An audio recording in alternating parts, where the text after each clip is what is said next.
Many of my audience are doing O levels and A levels and would like to come to US. Do you want to give some tips to them? Yeah, you usually apply during this period, which is like November, December. It also starts in October. You will have to apply a lot of internships because they're a bit competitive. You have like specific requirements from your professors that you have to make sure you're doing that. As long as you have a good resume and you keep applying, you'll probably get a few opportunities. You'll have to nail your interview. How did you like US so far? How is the university environment? The US experience is just crazy, I would say. The people over here are very diverse from very different various backgrounds and cultures. People who want to come to the United States to study in the future, I would just say that just keep researching. There's a lot of everything is available online. You just gotta find it out, that's all. Message for the parents is to always support their children for whatever they want to do.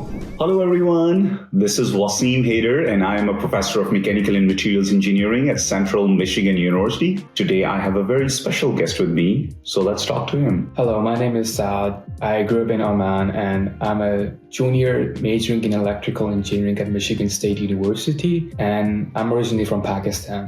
Okay, very good. I know that you have done A levels, so I know many of my audience are doing O levels and A levels and would like to come to US. So do you want to tell them or do you want to give some tips to them? Yeah, so I grew up in Oman and over there I did my O levels. I did around 6 subjects for that, and then I applied during my AS levels. I did 3 subjects. I did physics, chemistry, and maths. Well, I'm an engineering major, so you can decide whatever subjects you want to do related to what you want to pursue when you come to the United States. But usually when you apply to the colleges, it's in your grade 11 and you use your AS level grades. You also can use your grade 12, which is A-level grades, but those will be predicted grades because you need to apply 1 year earlier. And yeah, you usually apply during this period, which is like November, December. It also starts in October. So you gotta make sure you have all of your applications go in by this time. And yeah, you then start your December in August. Okay, so I know that you have been in the US from last a little over 2 years, right? So how did you like US so far? How is the university environment? And in general, I know there's a lot of snow outside. So how do you cope up with all those things? Yeah, there's a lot of snow today. I had to clean my car. It took me like 30 minutes today to wipe off all the snow. But yeah, the US experience is just crazy, I would say. The people over here are very diverse from very different various backgrounds and cultures. The only thing I would like to say is that your experience is what you make out of it. You gotta go out there, you gotta put in effort, you gotta join certain organizations, you gotta meet people. And yeah, it's just if you stay indoors, then you're not gonna meet anyone. You know, you gotta just always go out there and put in effort and make sure you're just getting those experiences in. Okay, so as electrical engineering students, what kind of how are the, I know you take a lot of different courses, right? And then you have a lot of internship opportunities. So do you want to tell my audience a little bit about that? Yeah, in terms of internships, I would say I interned at a Consumers Energy. It's a power company last summer in Michigan for 3 months, which was like throughout the summer break as a sophomore, so like my second year.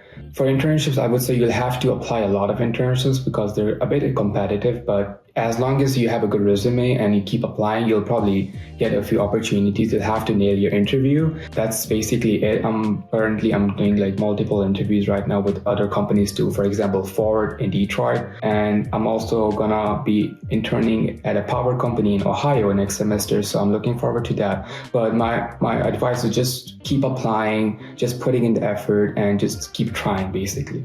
Okay, so how about other students? I mean, specifically in electrical engineering, but in other fields as well. So do they also go for internship? What do they do? Which companies they apply for, like in the US? Other students, I would say it really depends on the major, but some people prefer, if you want to go into PhD, then you want to prefer research. You know, you can always do research in your summer break. If you want to work after you graduate, then you have to always look for internships, because internships are really important for a job. And if you don't have internship experience, then you're probably not going to get a job offer after you graduate. So my advice for people who want to get a job after you graduate, always make sure you're applying for internships. I would say I applied for about 500 positions and I got like 5 interviews from that. So it's like very competitive. So you got to make sure you always keep applying, have a polished resume, reach out to your advisors, any professors, and yeah, just keep striving. Okay, I know that you have done internships, right? Mm-hmm. But you're also working in a lab, like with a professor. Mm-hmm. So tell us about that experience. Yeah, currently I'm working in a lab for one of my classes. Well, one of the professor who teaches my class, I'm working in his lab. I'm working on autonomous vehicles. It's a software which is called YOLO V8. It detects everything on the road. I'm just researching on it right now. I have a presentation due today that I have to present. But in the past, I have also worked with other professors through the honors college. And yeah, I would say you have like specific requirements from your professors that you have to make sure you're doing that and presenting your research data or whatever you find out to your professor. As long as you meet whatever the requirement is, you'll be fine. Okay. And so tell my audience a little bit about your future plans. Okay, so my future plans currently is, I interned past summer as an electrical engineering intern, and I was like, I'm not sure if I want to do that for the rest of my life. So I decided I want to pursue law, and law school. So I want to go to law school after this for next 3 years. Wow, that's amazing. So how did you decide to go for law? I mean, so one day I was just doing my internship, and then we had some free time in my break. I just was looking through the internet. I was researching what else I could do with my electrical engineering degree. And I discovered that I could go into patent law, which has very good prospects as an electrical engineering major. And yeah, they basically file patents. And yeah, they also make a lot of money. So, why not then? So I decided I want to go to law school after this and become a patent attorney. Okay, that's great. So it really means that you can do or you can be anything you want to be, right? I totally agree with it. As long as you're putting in effort, you have a passion for something and you're striving for it, you can do anything you want. Excellent. So towards the end, would you like to give a message to the parents who are watching or to the kids who are watching who want to come to the US and who want to be an engineer, who want to be a lawyer, or any other? My message for the parents is to always support their children for whatever they want to do. I mean, you can always also research with them. You should help them with their own research too. And you should always just motivate them, making sure that they are on the right track by also helping them in whatever way you can. And for the children or people who want to come to the United States to study in the future, I would just say that everything is available online. You just gotta find it out, that's all. So, Saad, tell my audience, how do you motivate yourself? Every day when you get up in the morning, right, you have your classes, you're doing internships, you're doing research, and in a new environment, in the new university, there's so many things going on, right? So how do you motivate yourself and how you keep yourself focused towards your main goal?